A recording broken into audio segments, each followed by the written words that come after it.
जो खिल सके ना वो फूल हम हैं, तुम्हारे कदमों की धूल हम हैं।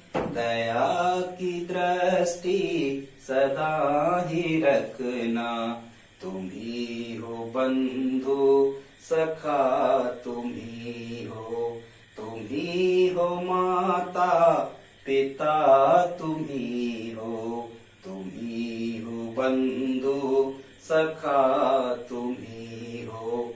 दोस्तों स्वागत है आपका free study bye Lodhi sir के यूट्यूब चैनल पर। दोस्तों आज हम आपको लेकर के आए हैं रीजनिंग का बहुत ही इंपॉर्टेंट टॉपिक, जिसमें दोस्तों आज हम आपको विकर्णों की काउंटिंग बताएंगे, विकर्णों की गिनती के बारे में बताएंगे कि डायगोनल काउंटिंग कैसे की जाती है सबसे आसान ट्रिक के साथ। दोस्तों एक अपील है, यदि आप हमारे चैनल पर पहली बार आए हैं तो प्लीज हमारे चैनल को सब्सक्राइब कर लें, साथ में बेल आइकन पर क्लिक करें ताकि सबसे पहले नोटिफिकेशन आपको मिलता रहे। दोस्तों हम इसी प्रकार के कॉम्पिटिटिव एग्जाम रिलेटेड वीडियोस को अपलोड करते रहते हैं, प्लीज आप हमारी प्लेलिस्ट में जाकर के देख सकते हैं। दोस्तों ये फिगर काउंटिंग का हमारा पार्ट नंबर 7 रहेगा। इसके पहले भी हम 6 पार्ट अपलोड कर चुके हैं, जिसमें हमने फिगर काउंटिंग की बहुत बेहतरीन ट्रिक्स के बारे में आपको बताया है। तो बगैर देर किए हुए आइए प्रारंभ करते हैं आज का टॉपिक, विकर्णों की गिनती कैसे करें। दोस्तों आप किसी भी प्रकार के कॉम्पिटिटिव एग्जाम की तैयारी यदि कर रहे हैं और यदि उसमें मैथ्स या रीजनिंग आना है तो यहां से निश्चित रूप से फिगर काउंटिंग से रिलेटेड आपको 2 से 3 प्रश्न मिल ही जाते हैं। सबसे पहले दोस्तों आपको ये पता होना चाहिए कि विकर्णों को इंग्लिश में कहा जाता है, विकर्णों को कहा जाता है डायगोनल। क्या कहा जाता है इंग्लिश में? डायगोनल। तो एग्जामिनर कभी कभी या तो सीधा डायगोनल शब्द का यूज करता है या फिर विकर्ण शब्द का यूज करता है। सबसे पहले हम जान लेते हैं कि विकर्ण क्या कहलाता है। जैसे दोस्तों हम जानते हैं कि कोई भी चतुर्भुज है और चतुर्भुज में 2 विकर्ण होते हैं, तो विकर्ण की परिभाषा क्या होती है? जैसे ये 4 जो यहाँ पर बने हुए हैं ये क्या कहलाते हैं? ये शीर्ष हैं। क्या है? शीर्ष हैं।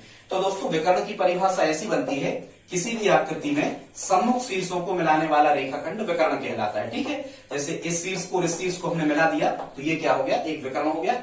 कोई भी हम नाम दे सकते हैं, जैसे ये भी यहाँ नाम दे दें हम कुछ भी, और इस शीर्ष से इस शीर्ष को हमने मिला दिया तो ये भी क्या हो गया? एक विकर्ण हो गया। इसका मतलब क्या हुआ दोस्तों कि 2 सम्मुख शीर्षों को मिलाने वाले रेखाखंड को क्या कहा जाता है? विकर्ण या डायगोनल कहते हैं। अब यहां हमने आज आपके सामने ये 4 क्वेश्चंस लिए हैं, 4 प्रश्न लिए हैं। एक प्रश्न ये रिवर्स टाइप का है, आप इन प्रश्नों को देखें। फर्स्ट क्वेश्चन है पंचभुज में विकर्णों की संख्या क्या होगी? ठीक है, इसी प्रकार से ये लिए हैं। लेकिन यहाँ जो आप चौथा क्वेश्चन देख रहे हैं ये अलग टाइप का क्वेश्चन है। इसमें हमने क्या कहा है, यहाँ क्या कह रहे थे? विकर्णों की संख्या आपको फाइंड करना थी, मतलब प्राप्त करना है। ठीक है, और पंचभुज मतलब उन्होंने क्या दे दिया आपको? भुजाओं की संख्या की वैल्यू यहाँ पर उन्होंने दे दी है। लेकिन ये जो चौथा क्वेश्चन है ये इसका रिवर्स है। इसमें कह रहे हैं कि किसी आकृति में 35 विकर्ण है, मतलब विकर्णों की संख्या आपको पहले से दे रखी है और पूछ रहे हैं तो उस आकृति में भुजाओं की संख्या क्या होगी, मतलब ये उसी का रिवर्स टाइप क्वेश्चन है। इस प्रकार से विकर्ण काउंटिंग में केवल 2 प्रकार के प्रश्न बनते हैं। तो देखते हैं प्रश्न नंबर जो पहला है इसको कैसे हल करेंगे। इसके लिए दोस्तों आपको कॉम्बिनेशन का सूत्र तो याद करना नहीं है, एक सिंपल सा फार्मूला है उसको आप याद कर लें। किसी भी आकृति में जो विकर्णों की संख्या होती है ये होती है n इंटू n माइनस 3/2। ठीक है, जहां पर ये n शब्द जो लिखा हुआ है, n जो लिखा हुआ है, ये n कहलाती है आकृति में भुजाओं की संख्या, नंबर ऑफ साइड्स। क्या कहलाता है? n। बस इतना याद रखना है। जैसे किसी भी आकृति में उन्होंने कह दिया कि 5 भुजाएं हैं या पंचभुज है तो n का मान 5 हो जाएगा। उन्होंने कह दिया कि 12 भुजाएं हैं तो n का मान 12 हो जाएगा। उन्होंने कहा 15 भुजाएं हैं तो n का मान 15 हो जाएगा। ठीक है, आई होप आप समझ गए होंगे कि n का मतलब क्या है? किसी भी आकृति में भुजाओं की संख्या को डिनोट करता है, दर्शाता है क्या? n। आप समझ गए। अब हम देखते हैं दोस्तों फर्स्ट क्वेश्चन है पंचभुज में विकर्णों की संख्या कितनी होगी। अब आप इसको यदि बेसिक मेथड से करोगे तो फिर आप क्या करोगे? सबसे पहले एक पेंटागन ड्रा करोगे, 1 2 3 4 और 5, ये आप पंचभुज बनाओगे। अब चूंकि पंचभुज आप बनाएंगे, इसमें विकर्णों की संख्या कितनी होगी अपन खींच के निकाल सकते हैं, क्योंकि यहाँ भुजाओं की संख्या 5 थी, ये पंचभुज था। यदि यही अष्टभुज होता या 10 भुज होता या 10 से ज्यादा भुजाएं वाली कोई आकृति होती, ठीक है, तब आप क्या करती? तब ये डायग्राम ड्रा करके आप नहीं कर सकते थे। ठीक है, आपको इस फार्मूला का ही यूज करना होता। ठीक है, खैर पंचभुज में तो हम बना सकते हैं 1 2 3 4 और 5। अब आप देखो कि एक सिरे से 1 2 3 4 1 2 3 4 4 रेखाएं निकल रही, 4 रेखाखंड एक सिरे से निकल रहा है, मतलब इसमें विकर्णों की संख्या कितनी निकल के आ गई 5। पर दोस्तों हर एक आकृति में आप आकृति ड्रा करके, आकृति बना करके और विकर्णों की संख्या फाइंड नहीं कर सकते, टाइम ज्यादा लगेगा आकृति बनाने में। तो हमें किसी भी आकृति को ड्रा ना करते हुए विकर्णों की संख्या यदि हमें प्राप्त करना है तो हम क्या करेंगे, इस फार्मूला का उपयोग करेंगे। आप इस फार्मूला को मेमोराइज कर लें, एक दो बार लिख करके देख लें। तो अब हम इस फार्मूला मेथड से हल करते हैं। प्रश्न नंबर ये फर्स्ट है, इसमें कह रहे हैं पंचभुज में विकर्णों की संख्या क्या होगी। तो यहाँ लिखा हुआ है पंचभुज, पंचभुज का मतलब क्या होगा, n बराबर n का मान कितना मिल गया, हमें 5 मिल गया। और विकर्णों की संख्या का हमारे पास फार्मूला क्या है, तो इसका फार्मूला होता है n इंटू n माइनस 3/2। बस हमें क्या कर देना है, n की जगह 5 रखना है। तो 5 कोष्टक के बाहर यहाँ कोई चिन्ह नहीं होता तो गुणा माना जाता है। यहाँ हमने 5 रख दिया, n की जगह फिर 5 ऋण 3 और डिवाइड 2 या बटे 2। तो यहाँ मिलेगा 5 गुणा 5 में से 3 घटे, कितना बचा, 2 बचा और बटे 2। अब ये गुणा लगा है तो ये कोई भी ऊपर नीचे की राशि कट सकती है, 2 से 2 कैंसिल आउट होगा, ये कट गए, एक एक बार कटे, 5 एकम 5 बटे 5। मतलब इसका आंसर कितना निकल के आया, 5 निकल के आया। इसका मतलब क्या हुआ कि पंचभुज में विकर्णों की संख्या, डायगोनल की संख्या कितनी होगी, 5 होगी। ये फर्स्ट क्वेश्चन हमने हल कर दिया। दोस्तों वीडियो पसंद आ रहा हो तो प्लीज आप लाइक तो कर ही दें, और यदि आप हमारी हेल्प करना चाहें तो प्लीज हमारे चैनल को सब्सक्राइब कर लें, बहुत ही हेल्पफुल होने वाला है आपको आज सब्जेक्ट में। अब देखते हैं, ये फार्मूला एक बार लिख दिया है, इसको लिखा रहने देते हैं। ये विकर्णों की संख्या का सूत्र है, यदि मेमोराइज नहीं हो। और दोस्तों एक चीज और ध्यान रखें, यदि आप इस फार्मूला को भूल जाएं, मान के चलो आप भूल गए, यदि इस फार्मूला को आप भूल गए तो एक चीज आपको पता होना चाहिए, और वो क्या है कि ये चतुर्भुज है, किसी प्रकार का चतुर्भुज, 5 प्रकार के चतुर्भुज होते हैं, उनमें किसी प्रकार का चतुर्भुज हो, आपको पता है कि इसमें विकर्णों की संख्या कितनी होती है, चतुर्भुज में 2। अब चतुर्भुज में विकर्णों की संख्या 2 होती है, लेकिन चतुर्भुज में भुजाएं कितनी होती हैं, 4 होती हैं। जब आप इस फार्मूला में 4 रखोगे भुजाओं की संख्या की जगह, तो देखो 4 और 4 में से 3 गए, 1 बचा, मतलब यहां मिला 4 गुणा 4 में से 3 गए 1 बटे 2, 2 से 4 कैंसिल आउट, 2 एकम 2। तो देखो ये फार्मूला n बराबर 4 रखने पर विकर्णों की संख्या कितना दे रहा, 2। तो इससे अब आप नहीं भूलोगे, जो भी फार्मूला n का मान 4 यहां पर रखने पर विकर्णों की संख्या 2 देता हो तो आप समझ जाना कि सही है। क्योंकि छात्रों को कंफ्यूजन क्रिएट होता है, कहां होता है, जहां वो यहां 3 की जगह 2 रखने लगते, 2 की जगह 3 रखने लगते। तो फिर ये फार्मूला निकालना मतलब यही लगाना, n की जगह 4 रखना, तो जो फार्मूला 2 रिजल्ट दे देता है वो फार्मूला आपका विकर्णों की संख्या का सही होगा। देखते हैं प्रश्न क्रमांक 2, ये भी बिल्कुल उसी प्रकार का है। क्या कह रहे हैं, ये विकर्णों की संख्या का फार्मूला है, यहां हमने नहीं लिखा विकर्णों की संख्या। कह रहे हैं किसी आकृति में 12 भुजाएं हैं तो उसमें विकर्णों की संख्या क्या होगी, बिल्कुल सिंपल है। तो 12 भुजाएं हैं यदि, तो यहाँ n की वैल्यू कितनी मिल गई हमें, 12। बस रख दो इसमें विकर्णों की संख्या, n की जगह 12 गुणा 12 ऋण 3 और बटे कितना, 2। सिंप्लीफाई करेंगे तो 12 गुणा 12 में से 3 गए, कितने बचे यहाँ, 9 और बटे 2। 2 से 12 कैंसिल आउट होगा, कितने बार, 6 बार, और 6 नाम 54, मतलब इसका आंसर क्या होगा, 54। यदि किसी आकृति में कितनी भुजाएं हैं, 12 भुजाएं हैं, तो उसमें विकर्णों की संख्या कितनी निकल के आएगी, 54 निकल के आएगी, 54। आई होप आपको समझ में आ रहे होंगे। देखते हैं प्रश्न क्रमांक 3। दोस्तों प्रश्न क्रमांक 3 में ये चित्र ही बना है, मान के चलो इस टाइप के भी क्वेश्चन आपको आ सकते हैं। एक टाइप ये भी बनता है कि ये कोई डायग्राम आपको बना दे दिया और कह रहे हैं इसमें इसके कुल विकर्णों की संख्या क्या होगी या अधिकतम विकर्णों की संख्या क्या होगी। मतलब वही आपको ये वाली चीजें, ये सब जैसी अभी हमने आपको खींच के बताई थी, ये सब चीजें आपको क्या करना है, काउंट करना है।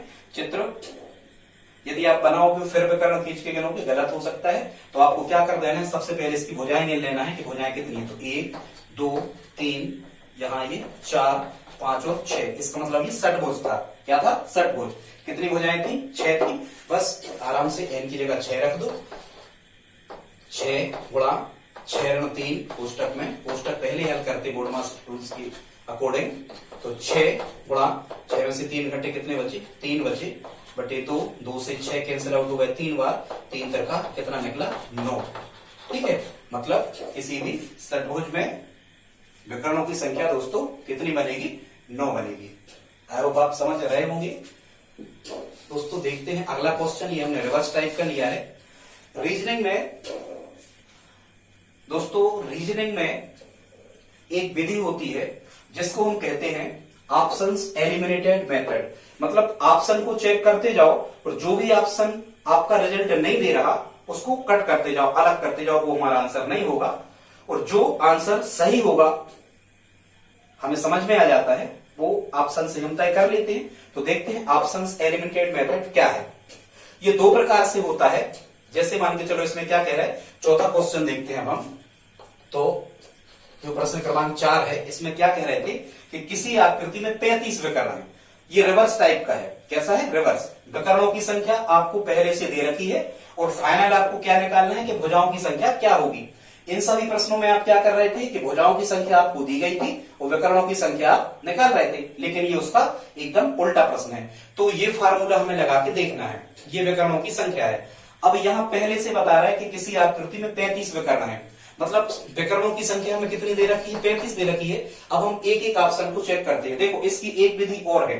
जिन छात्रों की मैथ्स अच्छी होती है, जो वर्ग समीकरण को हल कर सकते हैं या कोई भी वर्ग समीकरण बनने पर गुणनखंड विधि से या श्रीधराचार्य सूत्र मेथड से हल कर सकते हैं, वो आसानी से कर सकते हैं। उनको ऑप्शन एलिमिनेट मेथड लगाने की जरूरत नहीं पड़ेगी। कैसे? जैसे विकर्णों की संख्या कितनी दी? 35, तो यहां पर रखोगे 35 बराबर यहां आ जाएगा n इंटू n माइनस 3/2। अब यदि मैथ्स वाले इस क्वेश्चन को हल कर रहे होंगे तो उन्होंने देखा कि बटे में 1 लिखा, मतलब बटे में संख्याएं लिखी, बराबर लगा मतलब 3 गुणा 35 का 2 में किया तो 70 बराबर n का n में किया तो यहाँ n स्क्वायर और n का -3 में किया तो -3n। या इसको हम लिख सकते हैं n स्क्वायर माइनस 3n बराबर 70, या हम इसको कहेंगे n स्क्वायर माइनस 3n।